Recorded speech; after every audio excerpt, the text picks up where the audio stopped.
Divide और तकसीम की पॉलिटिक्स अल्ताफ़ हुसैन ने भी की। आज आपने देखिए अल्ताफ़ हुसैन के साथ क्या असर हुआ है। इसी तरीके से उसके जो फॉलोवर्स हैं अल्ताफ़ हुसैन के, आज भी वो अगर अल्ताफ़ हुसैन की पॉलिटिक्स करना चाहेंगे और सूबों को तोड़ने की बात करेंगे तो ये फजूल बातें हैं, इसको इनकी कोई हैसियत या कोई वो नहीं है। एक तो हम लोग जो है ना तकरीर सुन के जज्बाती बहुत जल्दी हो जाते हैं, मादत का।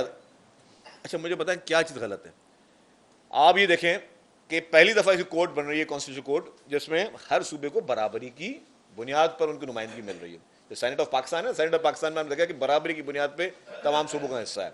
इसी तरीके से कॉन्स्टिट्यूशनल कोर्ट में बराबरी की बुनियाद पर पहली मरतबा ये सारी चीज़ें। और वज़ीर आज़म क्या होता है, क्या आप बोलते वज़ीर आज़म की तैनाती, भाईजान वज़ीर आज़म इस मुल्क का चीफ एग्जीक्यूटिव होता है। आपकी पूरी ब्यूरोक्रेसी की तैनातियाँ कौन करता है? वज़ीर आज़म करता है। आपके मिलिट्री इस्टेब्लिशमेंट की तैनातियाँ कौन करता है? वज़ीर आज़म करता है। और वो वज़ीर आज़म कौन होता है? जो कि इलेक्टेड रिप्रेजेंटेटिव होता है, जिसको अवाम की पजीराई होती है। तो आप ये चाहते हैं कि जी, मतलब मैं ज़्यादा इसमें जाना चाहूँगा कि कुछ दोस्त नाराज़ हो जाएंगे। देखिए जी, हर इदारे को अकाउंटेबल होना है। मादर पिदर आज़ाद कोई इदारा नहीं होना चाहिए। हर एक, मतलब आपको ये भी देखा होगा कि पब्लिक अकाउंट्स कमेटी ने कभी किसी जुडिशल एक्सपेंसेस की बात हुई थी, शायद इफ्तिखार चौधरी साहब के दौर में, उन्होंने मना कर दिया हम नहीं करेंगे, हम अपने ऑडिट नहीं कराएंगे। भाई क्यों नहीं कराओगे यार? सरकार के पैसों से, टैक्स से आपको तनख्वाह मिलती है, आप मुझे आप बोलो हम ऑडिट नहीं कराएंगे, क्यों भाई? There is no holy cow. तो जो निज़ाम सबके लिए होगा वही निज़ाम इनके लिए भी होगा। जी हाँ, देखिए वो एमक्यूएम की इंटरनल पॉलिटिक्स है, इसमें शाह साहब ज़्यादा बेहतर तबसरा करेंगे। लेकिन मैं एक बात बता दूं कि जनाब, कि मेरे हिसाब से मैं नहीं समझता कि ज़रा मुस्तफ़ा कमाल साहब ने भले कह दिया और खालिद मकबूल सिद्दीकी को साहब को, मैं नहीं समझता। ठीक है, उस वक्त उनके वो होंगे जो भी ग्रीवेंसेस होंगे, मुझे नहीं पता कि वो एजेंट थे। नहीं, मैं वो दोहराऊंगा भी नहीं। हमारे किसी भी पॉलिटिकल पार्टी या किसी मिनिस्टर के लिए, ऐसी चीज़ फेडरल मिनिस्टर के लिए भी हम लोग बड़े एहतियात से काम लेते हैं। एमक्यूएम जो है ना, उसको मैंने देखी आदत कि उनको बिल्कुल वो बस परवाह नहीं है, इसको गाली दे दो, उसको दे दो, इसके लिए बुरा बुरा बोल दो, ये पाकिस्तान तोड़ने की बातें कर दो। नहीं, हमने ऐसी बात नहीं करते, अल्लाह ना करे।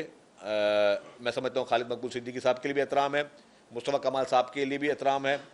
और मेरी सिर्फ गुजारिश ये होगी कि हम बयानों में एहतियात करें।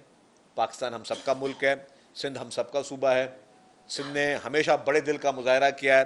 नफ़रत अंगेज़ बातें, तासुब अंगेज़ बातें ना करें आपके मुल्क में। और वैसे ही बहुत सारे आपके पास उस वक्त बॉर्डर्स पे इधर उधर टेंशन चल रहे हैं। इस वक्त हम अच्छी अच्छी बातें करें, पॉजिटिव बातें करें, हम सबको एक करने की बातें करें।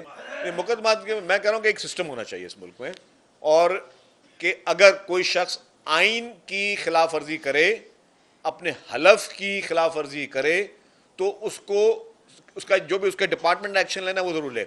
अगर मेरी बात छोड़ना, अगर कहें हर कोई समझता है कि इफ्तिखार चौधरी ने गलत किया, जुडिशल एक्टिविज्म किया, इफ्तिखार चौधरी के फैसलों की वजह से पाकिस्तान को बहुत बड़ा नुकसान हुआ, उनके रिक्विडिटी के जो फैसले थे उसकी वजह से पाकिस्तान को बहुत बड़ा नुकसान हुआ, वो तो फिर अल्लाह ताला ने बचाया, फिर आपकी सफारतकारी काम में आई, वरना आपका दिवाला निकालने में कोई कसर नहीं छोड़ी थी इफ्तिखार चौधरी माइंड सेट की।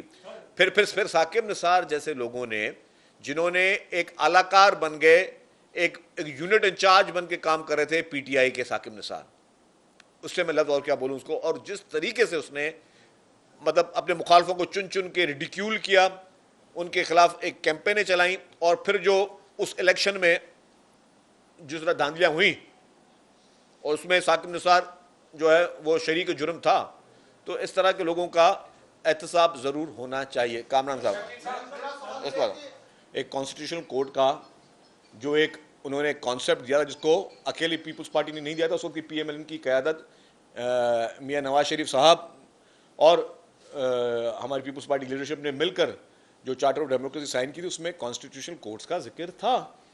तो कॉन्स्टिट्यूशनल कोर्ट्स जो हैं वो उसमें आई हैं, उस पर हमने एग्री किया है। जिन जिन चीज़ों पे हमने प्रोविंशियल ऑटोनॉमी पे 18वीं तरमीम के उस पर, या हमें जो है सूबाई खुद मुख्तारी हो या एनएफसी अवार्ड जिस पे हमें रिजर्वेशन थे, हमने इसको नहीं एग्री किया।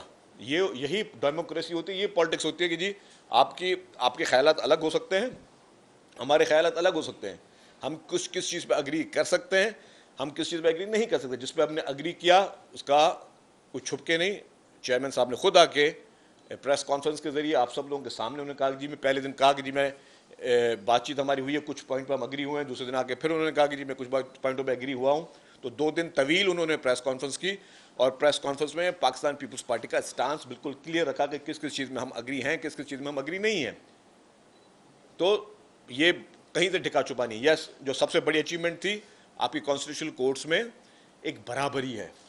आज हर सूबे की इक्वल रिप्रेजेंटेशन है।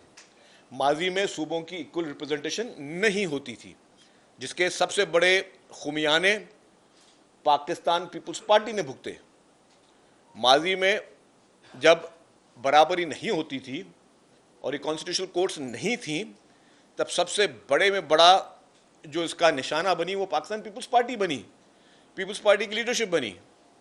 इसी जुडिशियल एक्टिविज्म का निशाना पाकिस्तान पीपल्स पार्टी बनी।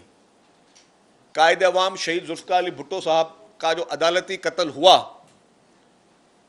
जिसमें इस मुल्क के कौमी हीरो को, इस मुल्क के सबसे बड़े में बड़े लीडर को, जिसका विजन आज दिन तक इस तरह का विजन किसी और लीडर में नहीं था, जिसने पाकिस्तान को एटमी ताकत दिया, जो आज दुनिया का कोई भी मुल्क मैली आंख से हमारे वतन की तरफ देख नहीं सकता, उसको जिस तरीके से इसी जुडिशियल एक्टिविज्म या आमराना साजिश में अगर जुडिशरी उसका पार्ट बनी या उसकी सहूलतकार बनी, तो उस वक्त अदालतों में बराबरी नहीं थी।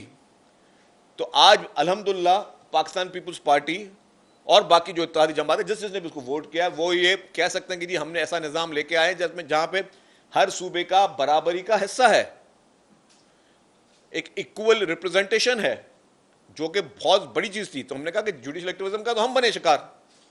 उसके अलावा शहीद मोहतरमा बेनज़ीर भुट्टो साहिबा की हुकूमतें 2 दफ़ा डिसॉल्व की गई।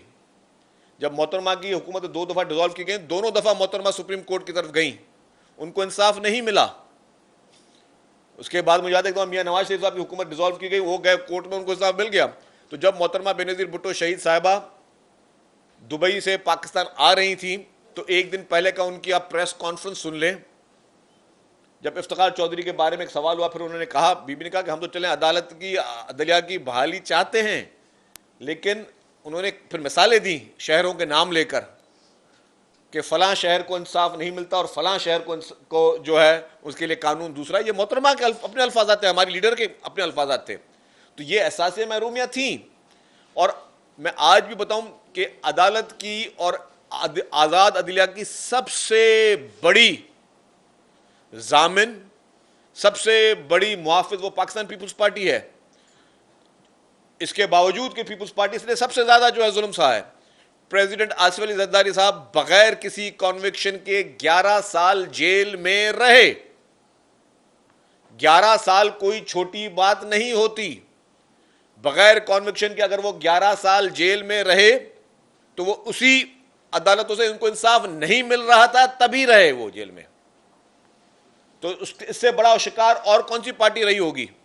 उसके बाद फिर मैं समझता हूं कि चंद लोगों ने जुडिशरी का काबिल हमें बहुत ज़्यादा एहतराम है,